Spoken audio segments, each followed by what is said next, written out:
The Sacred Manuscript of Ancient Egypt, a Guide to the Afterlife. In the heart of ancient Egypt, there existed a sacred manuscript, whispered to hold the secrets of the afterlife. It was said to guide the souls of the dead through the perilous journey to eternity.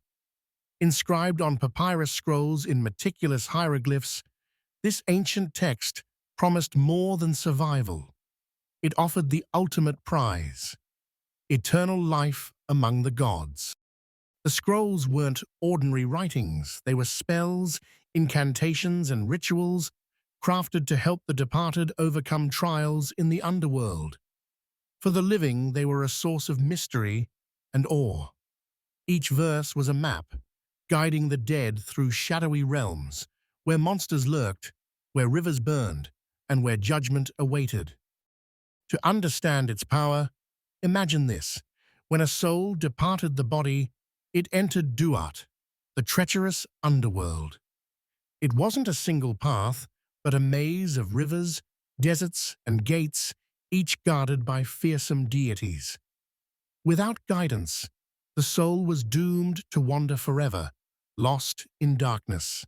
But with the right spells, even the gods could be persuaded to open the gates. The most terrifying trial lay in the Hall of Two Truths. Here, the soul stood before Osiris, ruler of the dead, and the 42 divine judges. In the center of the hall stood the scales of Ma'at. On one side of the scales rested the soul's heart, the seat of memory and emotion. On the other, the feather of truth. But there was hope. The manuscript contained spells to cleanse the heart, to erase the weight of guilt. One such spell was a declaration of innocence, recited by the soul. I have not stolen, I have not lied, I have not slain. It was a plea not just to the gods, but to the universe itself. Yet the trials were not all spiritual. Physical challenges abounded. A soul might encounter serpents spitting fire, lakes of boiling water, or gates with no clear way through. Each obstacle had a specific spell to neutralize it. These were not just words, they were keys to survival. One spell, known as the Spell of the Fiery Serpent, allowed the soul to transform into a falcon and soar over danger. Another, the Spell of the Hidden Gate, revealed secret names to unlock doors. These weren't mere metaphors. To the Egyptians, names held power. To speak the name of a deity or a gatekeeper was to command it. The most coveted spells were those of transformation. They promised the soul the ability to take any form, an eagle to fly, a lotus to float on water, or even a beam of sunlight to slip through cracks. With these spells, the soul could navigate any challenge, no matter how dire. But even the most prepared soul could falter without provisions. That's why the living packed tombs with offerings, jars of beer, loaves of bread, amulets, and jewelry. Some tombs even had painted images of food and drink, believed to become real in the afterlife. Beyond the physical trials and offerings, the text hinted at something deeper, a philosophy of balance. The soul's journey wasn't just about overcoming obstacles, but about living in harmony with Ma'at, the cosmic order. To be one with Ma'at was to be one with eternity itself. Over centuries, the manuscript evolved.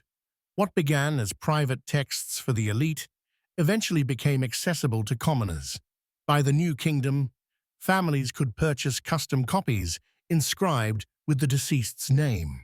The democratization of eternity had begun. Even as the manuscript became more widespread, it remained deeply personal. No two copies were alike. Some included specific prayers or omitted certain spells, tailored to the soul's unique journey. It was as if the text was a reflection of the individual's life, as unique as a fingerprint.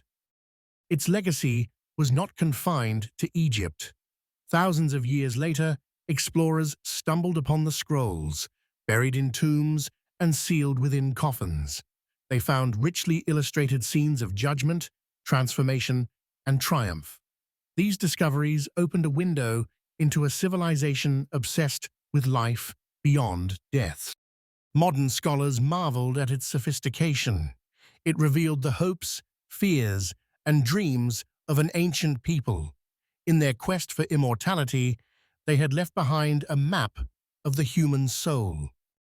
The manuscript's influence can still be felt today. It inspired countless works of literature, film, and art, sparking imaginations across the globe. Its vision of an afterlife, filled with trials and redemption, resonates with universal themes of morality and purpose.